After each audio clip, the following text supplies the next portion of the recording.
Revered by the pilots who flew it, reviled by historians who have studied it, the Curtiss P-40 remains one of the least understood fighter planes of World War II. Fast, rugged, and maneuverable, it held the line in the dark post-Pearl Harbor days until the P-47 and P-51 entered combat. More agile than either of the late war fighters, the P-40's great weakness lay in its relative lack of range and high-altitude performance. Forgotten are its assets. The P-40 marked a turning point in American fighter construction, for it would be the last of a long line of Curtiss-built air superiority weapons that dated back to the 1920s. From its inception, Curtiss designed the P-40 to be an evolutionary, not revolutionary, step forward. Instead of creating a new fighter from the ground up, Curtiss engineers took their existing P-36 Hawk and added a new inline Allison engine to it. Curtiss went to its production line very early on in the P-36's run and took one of the P-36s off the production line and replaced its radial engine with a liquid-cooled Allison. And that, when they mated that liquid-cooled Allison to the P-36's airframe, they created the first XP-40. The XP-40 first flew in October of 1938, and subsequent tests showed it could reach 340 miles per hour.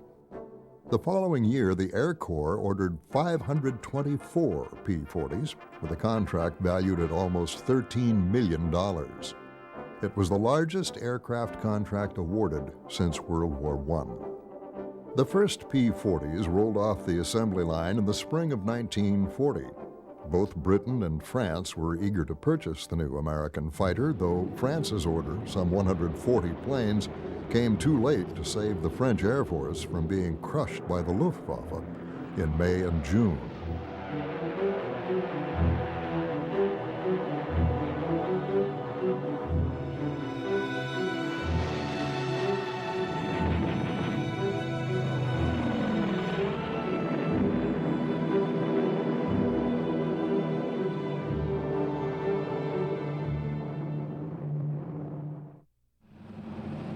The British subsequently took over the French contract and called their P-40s Tomahawks. The British bought some of the early P-40s and dubbed them Tomahawk 1s. But they lacked self-sealing tanks and only had 4 guns, so the RAF used them only as battlefield and tactical reconnaissance aircraft. But later they got Tomahawk 2s, which had self-sealing tanks and 6 guns, and the British sent those to the desert where they formed the backbone of the Western Desert Air Force's fighter-bomber force. And it was there, while they weren't as fast or as good as the 109s, they really came into their own and served as the RAF's best fighter-bomber of the war at that point.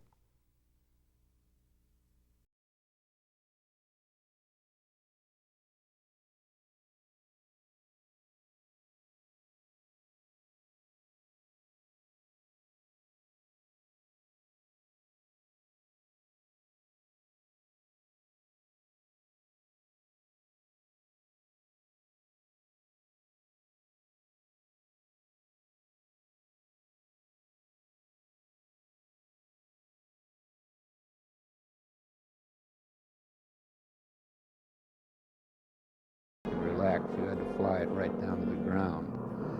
The landing gear was so close in compared to later fighters, but that it was easy to lose directional control. On takeoff, you had to use full right rudder and all the brake you could get away with, and then still had to very gently advance the throttle or it'd get away with you. People used to come out from town on Sundays to watch the crashes, as it were, and we called them Bloody Sundays. We weren't really all that skilled at that point yet, but I enjoyed the airplane. I got in one little problem with it. I decided to fly it upside down. I was high, fortunately, about maybe 10,000 feet. I rolled it over and pushed a stick forward to hold the nose up upside down. I pushed it too fast and it stalled upside down, and I got into an inverted spin. They had told us the airplane would do this, and they said if it happens, take your hands and feet off the controls and chop the throttle, it'll come out, and it did. The P-40B was followed in 1941 by the P-40C, D, and E models. Curtiss produced only a limited number of P-40Cs and Ds, most of which went to the British. It wasn't until the advent of the P-40E that they were really mass-produced for the United States Army Air Force.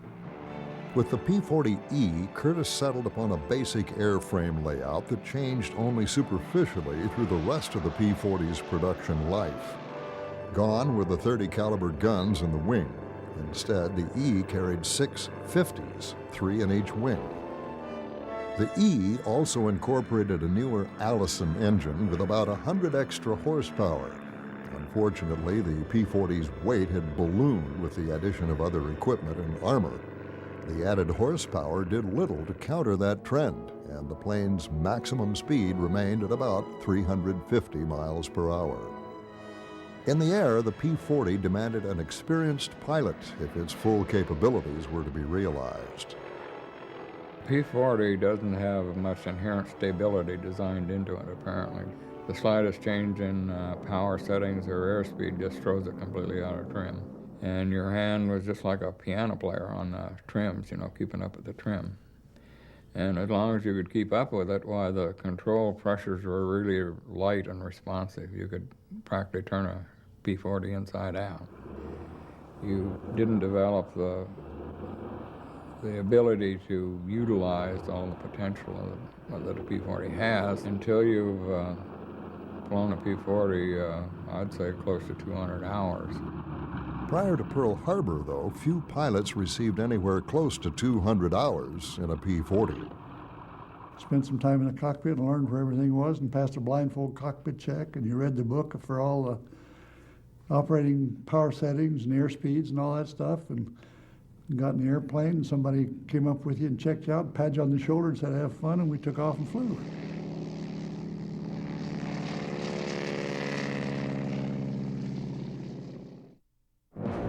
American P-40s first went into combat on the morning the Japanese attacked Pearl Harbor. While marauding Zeros destroyed most of the Air Corps' fighters on the ground, a few P-40s managed to get airborne and strike back at the Japanese. Climbing into their P-40s at an auxiliary field, Lieutenants George Welch and Ken Taylor scored the first air-to-air kills of the war. They weren't strafing that field. He had overlooked it, and we were able to get into the air, George and I, with no problem, and started looking back to Wheeler, looking for the attacking force. Planes were falling all around, flaming, and he'd shoot a burst in there, and the plane didn't have self-sealing tanks and would explode immediately. And in other cases, I'd seem to get on one's tail and just be pouring a lot of ammunition into him, and all he was doing was smoking. I was getting some from them on my plane, and right through the old canopy, and that's a good lesson that the war is two-way. It's very quickly. I was beginning to feel like this was too simple, but we generally had a very fine, successful morning as far as we were concerned, but you couldn't consider it very much considering the airplanes that we lost. Hours later, American P-40s fought a second battle, this time in the skies over the Philippines. This one was a foregone conclusion even before the action was joined, thanks to pre-war decisions made by the Army Air Corps.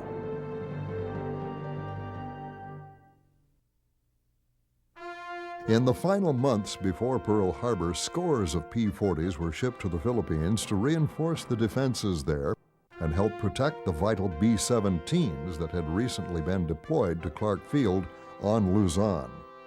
The American flyers that went with these P-40s to the Philippines were mostly inexperienced.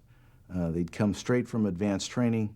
They didn't have a lot of time in aircraft period, let alone in fighter aircraft. And most of them had not had an opportunity to fire aerial gunnery at all before December 7th, 1941.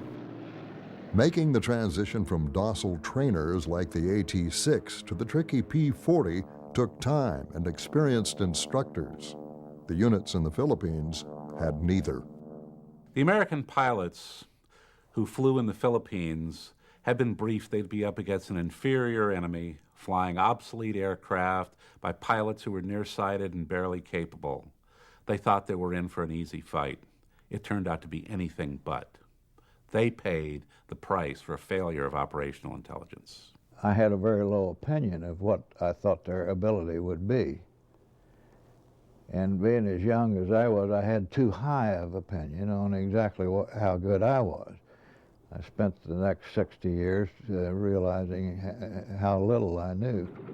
With no realistic understanding of the Japanese, the P-40 pilots in the Philippines didn't have any idea how to employ their aircraft tactically to its best advantage. When the war broke out and Japan's air forces attacked the Philippines, the American pilots suffered catastrophic losses at the hands of the veteran Japanese.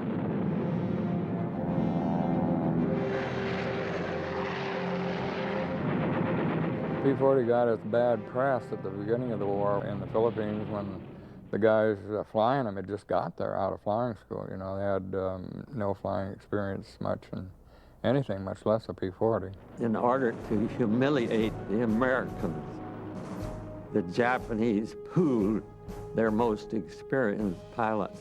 They thrust their best against the Americans to absolutely wipe them out, which they did.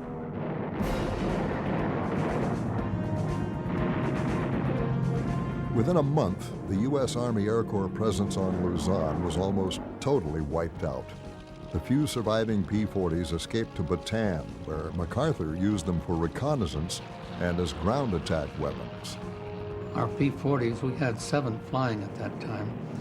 Our P-40s attacked the barges at sea, and whenever some of the barges did make it in, well, we would get into hand-to-hand combat with them as they tried to make it onto the beach and establish their beachhead. Even in this disaster, there was still a glimmer of hope and a glimmer of the P-40's potential. Several times, some notable pilots, including Buzz Wagner, one of our first aces, and Ed Dice, another great P-40 pilot, early P-40 pilot, launched surprise attacks on Japanese airfields on Luzon. Dice went to Nichols Field, Buzz Wagner attacked one in northern Luzon, and in these strafing attacks, the ruggedness and the firepower of the P-40 demonstrated that it could survive in this role and cause a lot of damage. The ground crews struggled to keep them flying despite all manner of obstacles. We had several P-40s which we assembled. Each time an airplane was damaged, we'd take the parts from one and put them on another. And we had one that we called a P-40 something, which was a very difficult airplane to fly. By the spring of 1942, the last of the P-40s on Bataan had been destroyed. If you look at the early operational use or deployment of the P-40, you see that well over half of their losses are due to inexperienced pilots and poor airfields, and just the bad conditions in the forward area. In February of 1942, American P-40 pilots fought a desperate last stand over Java. It was a hopeless task.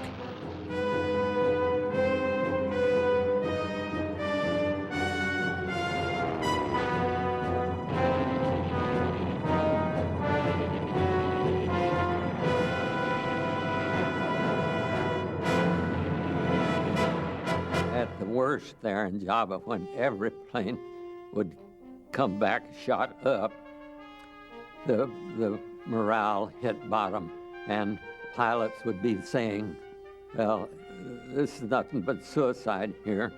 It's going to be me. The next mission is going to get me. It was that bad. In March of 1942, with Japanese troops assaulting their Javanese air bases, the last P-40 pilots made their escape to Australia. We get about, 500 feet or so high, and Zeros are strafing B-24, just 300 yards away from us. Of course, we're expecting them to attack us in the air, but they overlooked us somehow, and we escaped the airfield. The hopeless campaigns in the Philippines and Java stained the P-40's reputation forever.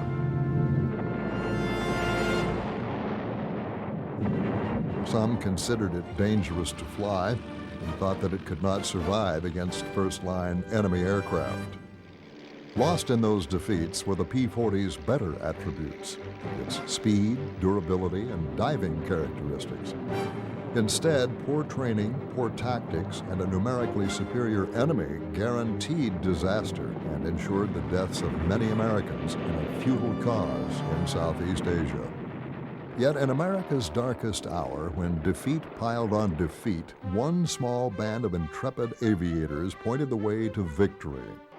In the most primitive and rugged conditions imaginable, they set an unparalleled record of success, flaming hundreds of Japanese aircraft while losing less than a dozen of their own pilots in combat. And they did it with the P-40.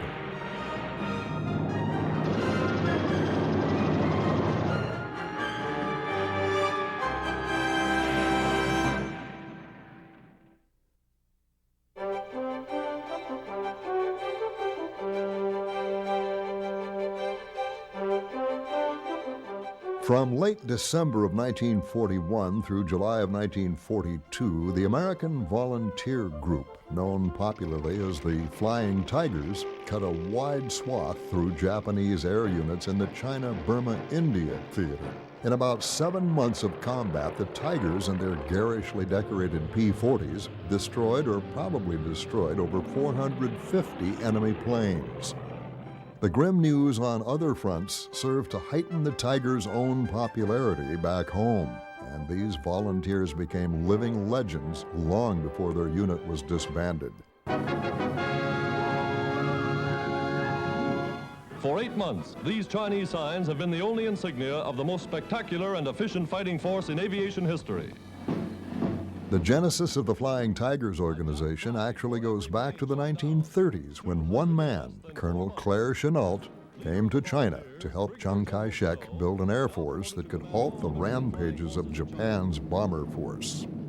Claire Chennault was a fighter leader in a bomber-dominated Army Air Corps in the early 30s, and as a result, he was retired out as a colonel and went to China to help the Chinese government form and develop their own air force to fight the Japanese. He originally formed the International Squadron, which was an early attempt sort of at a volunteer group. It failed, but later on, he managed to convince FDR to give him 100 RAF Lend-Lease Tomahawk 2s and to recruit 100 American pilots out of American air bases in the domestic U.S. And that really is the genesis of the American Volunteer Group. Through much of 1941, Chennault's group visited American air bases and sparked interest among adventure-minded fighter pilots. They laid it out as to what the requirements were, and of course we were eligible. You had to be single, and theoretically, and one or two guys lied about that, I guess. They accepted them anyway, and we questions back and forth, and they told us we were going to be flying the P-40.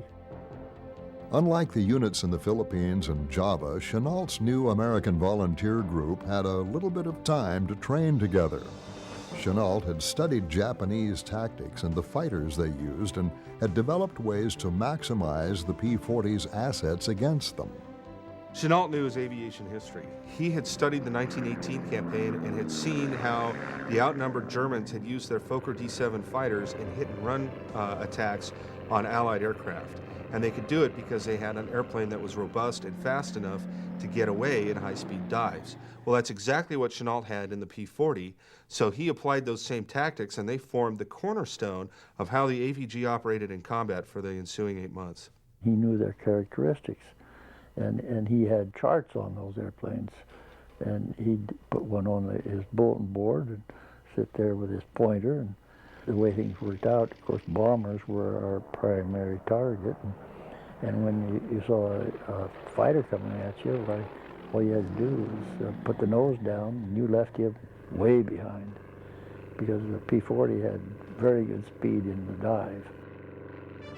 Contrary to popular belief, the American Volunteer Group did not go into combat prior to Pearl Harbor. In fact, the first missions its squadrons flew did not take place until the latter half of December 1941.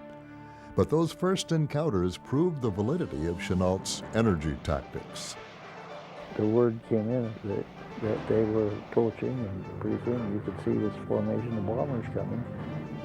And I made 2 or 3 dives at outside wingman on the left side, and on the third one I pulled up right. I thought I was hitting him, but nothing was really happening. And then the next time I went in and I got close to him, and he just blew apart. The successes that marked the AVG's career came at a time when the rest of America's military reeled from disaster. They electrified the folks back home. Soon their distinctive shark-mouthed P-40s were known to every American household. In the spring of 1942, good news was a very precious commodity among the Allies. Consequently, the remarkable successes of Chennault's American volunteer group in China, the Flying Tigers, spread like wildfire throughout America. This was something to be proud of. What the American volunteer group pilots did with what was an obsolescent aircraft at that stage of the war against Japanese opposition was quite remarkable. The Tigers flew on until July of 1942, when the AVG was officially disbanded. Though the AVG's combat career lasted less than 8 months, their shining example paved the way for the P-40's effective use against the Japanese. By late 1942, everyone knew how to defeat the Zero and the Ki-27 Nate in battle. They were faster than they were straight and level, and absolutely could outdive them. The only thing we couldn't do was turn with them. So don't do it, and we didn't. We used what we call the pass and haul ass system. We just made a pass and got the hell out of there and tried to get a chance to make another pass. While these energy tactics succeeded against the Japanese, against the Luftwaffe, the P-40 pilots had to fight by an entirely different set of rules.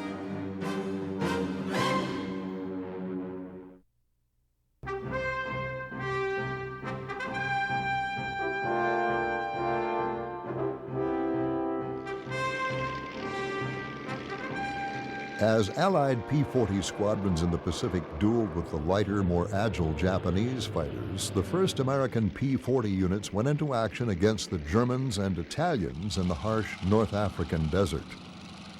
The 57th Fighter Group, which was considered a Category A group, part of the 9th Air Force, did an excellent job in North Africa flying ground support missions, ground attack missions against enemy vehicles and troops on the ground. However, fighting the Me-109 in the air was a completely different story.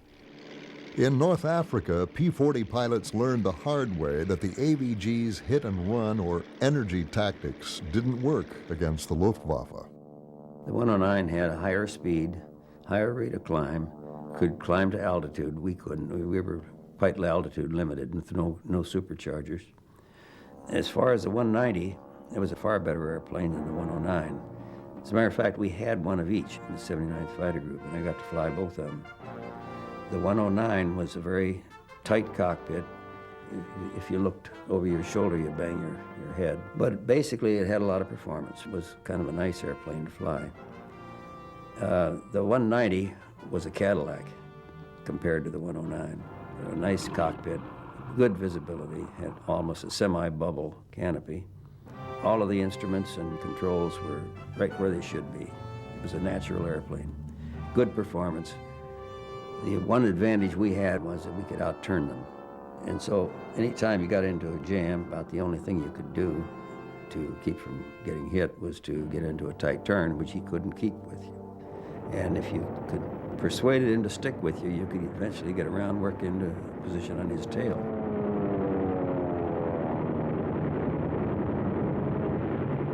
Without tactical training of their own to fall back on, many of the American units entering North Africa adopted British tactics. The British formation that we used was a box formation. A leader, a wingman behind him and slightly off to the side, element leader, and his wingman off a little bit to the side. Now the 57th group, they used a in-line, 4 ships abreast. When used properly, the P-40 could more than hold its own in the air against the Messerschmitt 109 and Focke-Wulf 190. We were on a bombing run, and I was leading the flight that was in top cover. Just as the bombing started, I spotted a bunch of 109s came down from above us. Well, I turned my flight up into them and tried to divert them, drive them off. And one of them made the mistake of trying to turn with me, and in 2 turns I got around behind him and killed him. Against the Luftwaffe, the P-40's greatest moment came in what Allied airmen later called the Palm Sunday Massacre. When the Allies discover that the Axis is attempting to reinforce their forces in North Africa through aerial convoys of Ju-52 transport aircraft, they mass their fighter strength and just savage these aerial convoys as they had earlier effectively attacked the ocean-going convoys. British intelligence got word that this was going to happen, that the Germans were going to be bringing in a bunch of airplanes, reinforcing the remains of the Africa Corps and evacuating a bunch of equipment. So 3 American fighter groups down there, along with Brits, were programmed out there for 15-minute patrols in the area that they would come into Cape Bon. And our outfit was out there for its 15-minute period. We were halfway home when all of a sudden the radio came alive and we heard all the action starting. Well, we were low on fuel by that point, so we couldn't go back and join the fun, but the 57s just really had a field day. We were escorting 50 Junkers 52, and over there it looked like a swarm of bees waiting for us.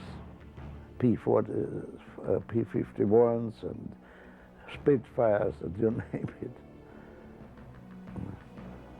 We lost all the airplanes. The Brits were there with some Spitfires to provide top cover. There were 109s escorting all of these big birds, and of course the Spitfires took care of them, kept the top cover up, and didn't bother anybody, and it was just slaughter.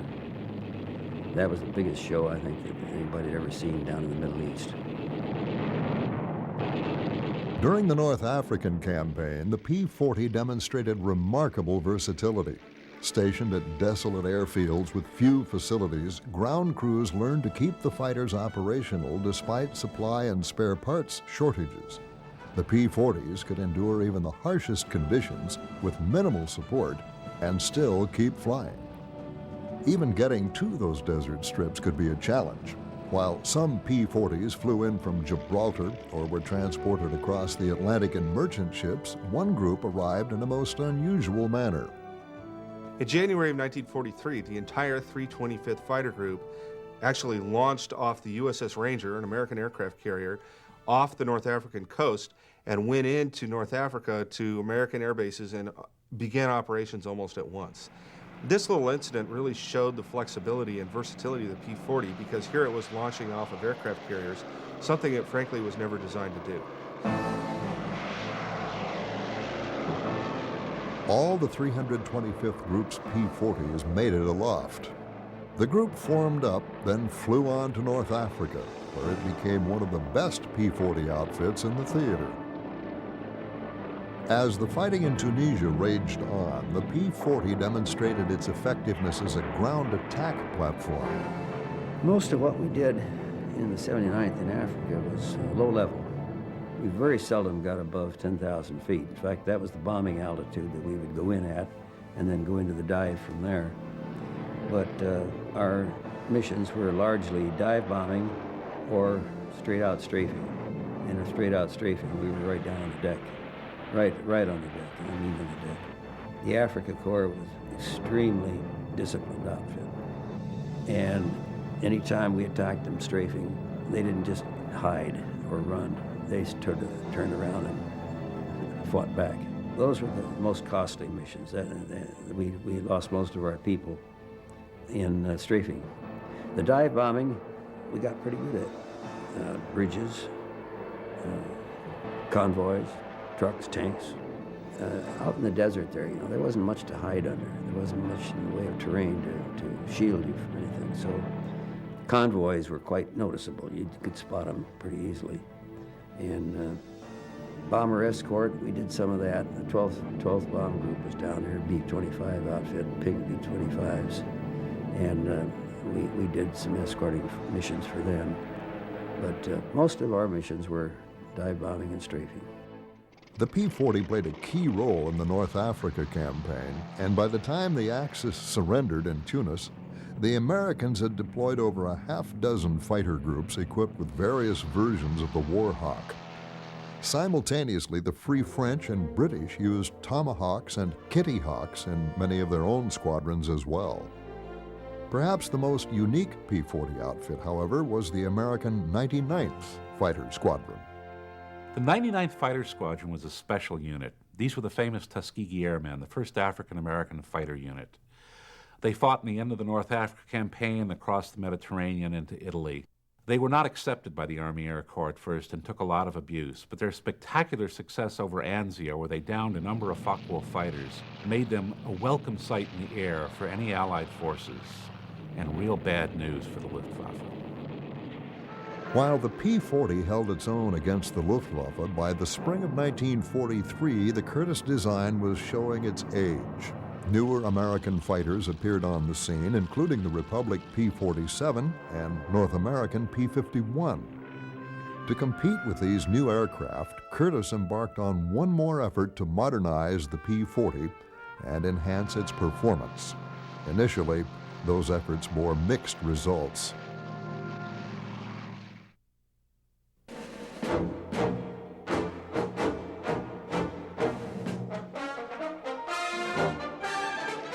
Throughout its operational history, the P-40 had one major drawback. It was underpowered. As the design was modified, weight continued to increase with little additional horsepower added to the airframe. Curtiss tried to solve this in two ways. First, they tried a new power plant.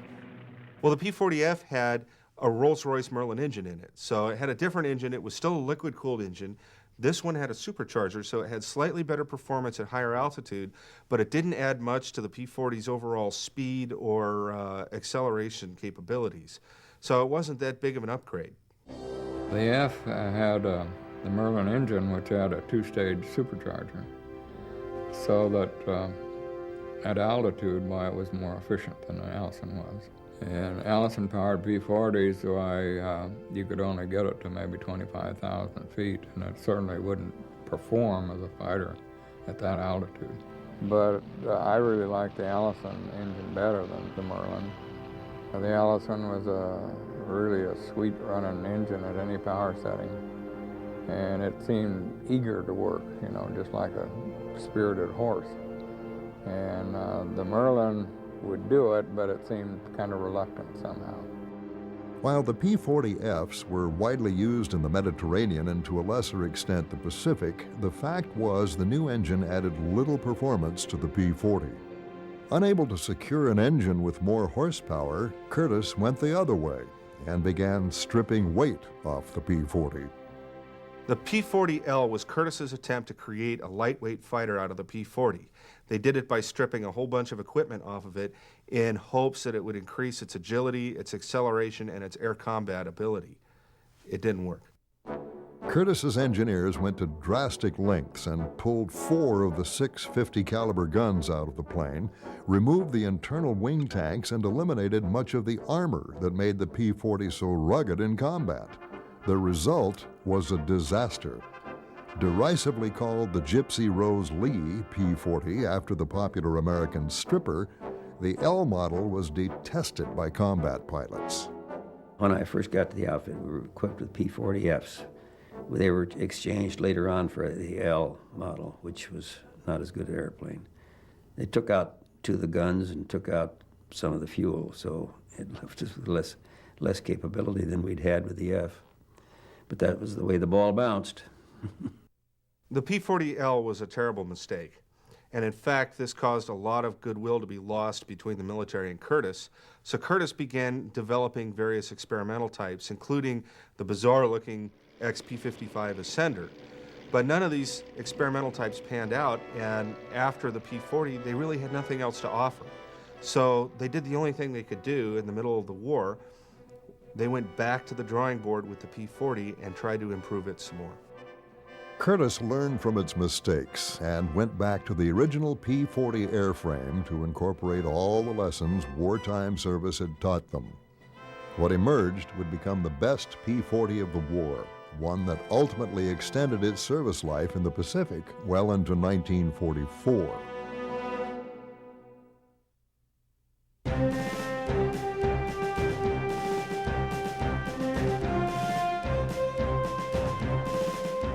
Having learned their lesson from the P-40L, Curtiss took a balanced approach on their next major model. The P-40N incorporated a more powerful engine as well as a lightened airframe.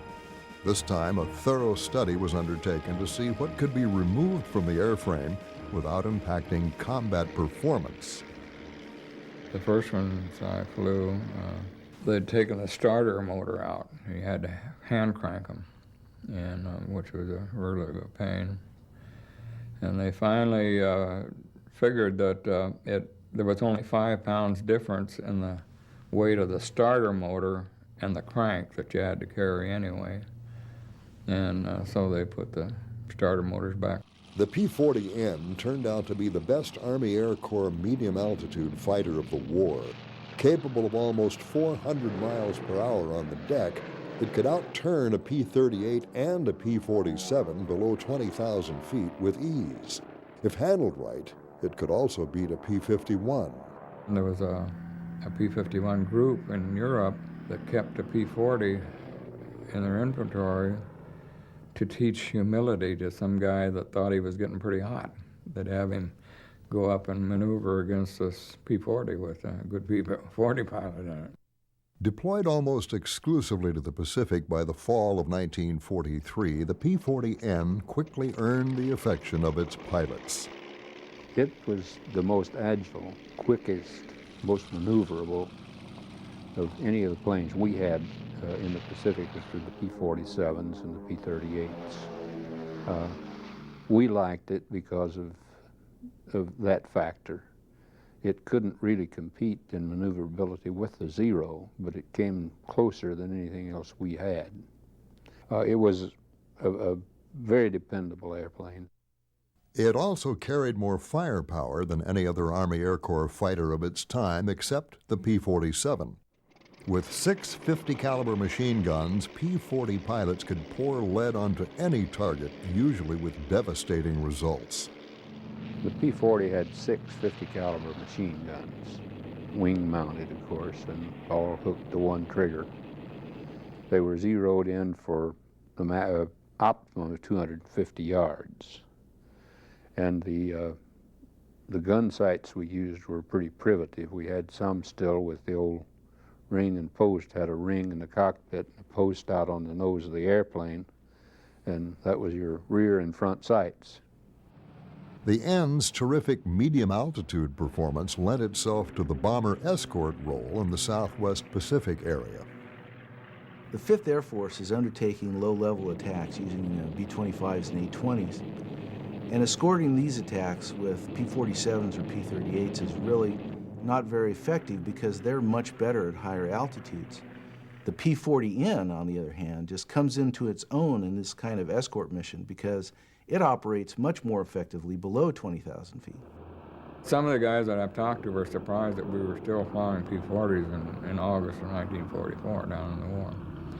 But the way the 5th Air Force operated, I think the P-40 was an ideal airplane because the bombers there were all strafers. They went in right on the deck, and we would be about 7,000 feet above them. And at that altitude, in my opinion, a P-40 is a better fighter than either P-47 or P-38. We were flying along escorting bombers, and we were just weaving back and forth over the bombers, covering both sides and the rear and the front. And we weren't the only squadron doing this, and the P-38s were then flying a higher cover.